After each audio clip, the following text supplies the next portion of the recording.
Assalamualaikum warahmatullahi wabarakatuh.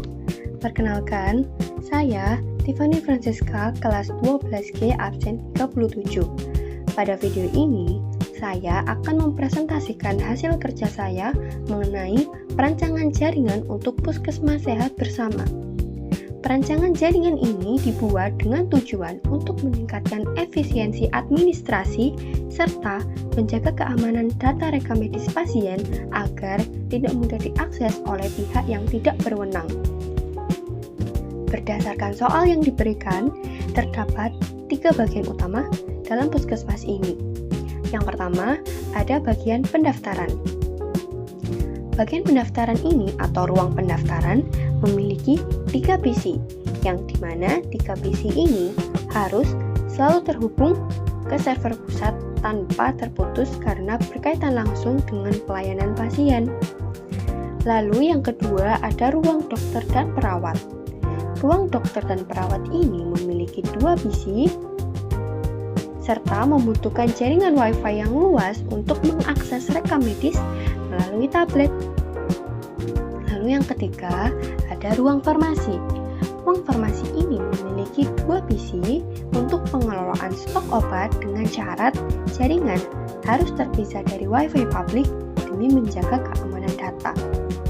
Nah, dalam simulasi kali ini, saya menggunakan satu router BT sebagai gateway antar jaringan, 3 switch untuk distribusi koneksi kabel, 1 server sebagai pusat data, 1 akses point untuk jaringan WiFi dokter, 7 PC,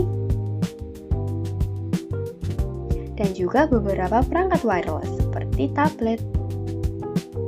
Router di sini berfungsi untuk menghubungkan antar VLAN atau jaringan yang berbeda. Switch berfungsi untuk menghubungkan perangkat dalam masing-masing ruangan. Access point digunakan untuk menyediakan koneksi nirkabel di ruang dokter. Nah, untuk tugas yang pertama, menentukan perangkat agar WiFi dokter tidak mengganggu keamanan farmasi. Nah, untuk menjaga keamanan jaringan, saya di sini menerapkan sistem VLAN atau Virtual Local Area Network. Nah, jaringan di sini saya bagi menjadi 3. Yang di sini VLAN 10 untuk ruang pendaftaran. Yang di sini VLAN 20 untuk ruang dokter dan perawat. Dan yang di sini VLAN 30 untuk farmasi.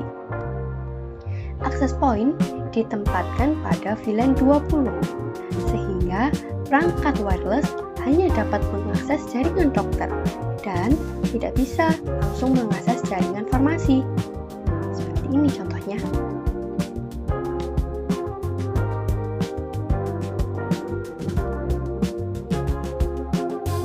Ini kesini bisa. Tetapi, jika ruang dokter ke ruang farmasi, dia tidak bisa. Nah, dengan metode ini, meskipun semua perangkat terhubung pada jaringan fisik yang sama, secara logis, jaringan tetap terpisah dan lebih aman. Lalu, untuk tugas yang kedua, membuat rancangan topologi gabungan wired dan wireless. Nah, di sini saya menggunakan topologi gabungan antara kabel dan nirkabel. Semua PC dan server yang telah terhubung ke switch menggunakan kabelan untuk menjaga kestabilan koneksi. Switch utama kemudian terhubung ke router menggunakan metode trunk atau router on a stick agar dapat menangani beberapa VLAN dalam satu koneksi. Akses point terhubung ke switch di ruang dokter dan tablet terhubung secara wireless ke akses point tersebut.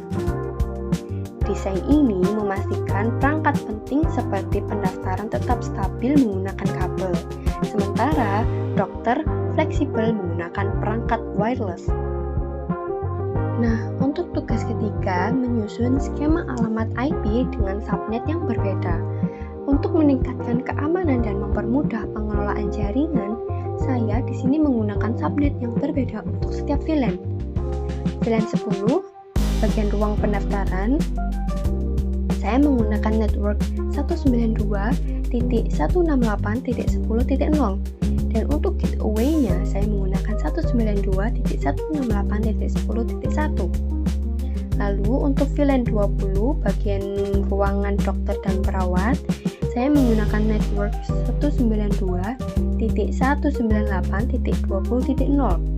Untuk gateway-nya saya menggunakan 192.168.20 dan .1.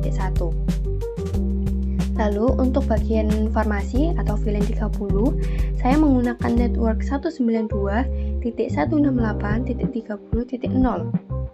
Dan untuk gateway-nya saya menggunakan 192.168.30.1.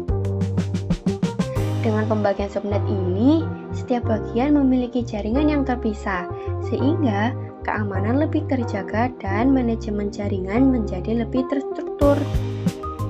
Dengan menerapkan VLAN, subnet yang berbeda, serta topologi gabungan wired dan wireless, jaringan puskesmas sehat bersama menjadi lebih aman, lebih stabil, terstruktur, dan sesuai dengan kebutuhan pelayanan medis serta administrasi.